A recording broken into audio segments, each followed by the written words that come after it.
Followers viewers আসসালামু আলাইকুম। মামুন রশিদ বলছি। পাকিস্তান ভারতকে একটা উচিত শিক্ষা দিয়ে দিয়েছে। কি সেই উচিত শিক্ষা?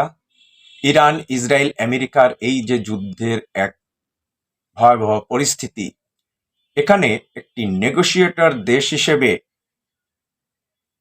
ভূমিকা রাখা খুবই জরুরি।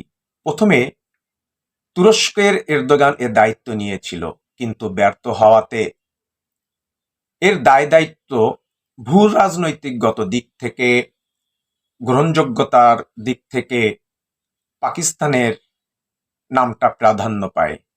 আমেরিকা বা মধ্যপ্রাচ্যের কিছু দেশ বাধ্য হয়ে এই যুদ্ধে মধ্যস্থতাকারী একজন সঠিক যোগ্য দেশ হিসেবে পাকিস্তানকে সিদ্ধান্ত দেয়া হয়েছে। এদিকে পাকিস্তান আবার বাংলাদেশকে নেগোশিয়েটর হিসেবে প্রস্তাব দিয়েছে বাংলাদেশকে। ভারত আগে থাকতেই আগ বাড়িয়ে পাকিস্তানকে শিক্ষা দেওয়ার জন্য নেগোশিয়েটর দেশ হিসেবে নিজেদেরকে দাবি করতে চেয়েছিল।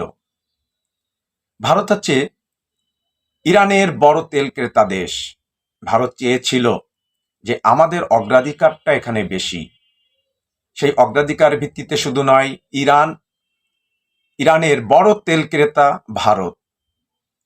শুধু তাই নয়, ভারতের সাথে ইসরায়েল এবং আমেরিকার রয়েছে খুবই বন্ধুত্বপূর্ণ সম্পর্ক। ভারত মনে করেছিল পাকিস্তানকে উচিত শিক্ষা দিয়ে এই সুযোগটা তারা নিবে, কিন্তু তারা ব্যর্থ হয়েছে। সবাইকে অসংখ্য ধন্যবাদ।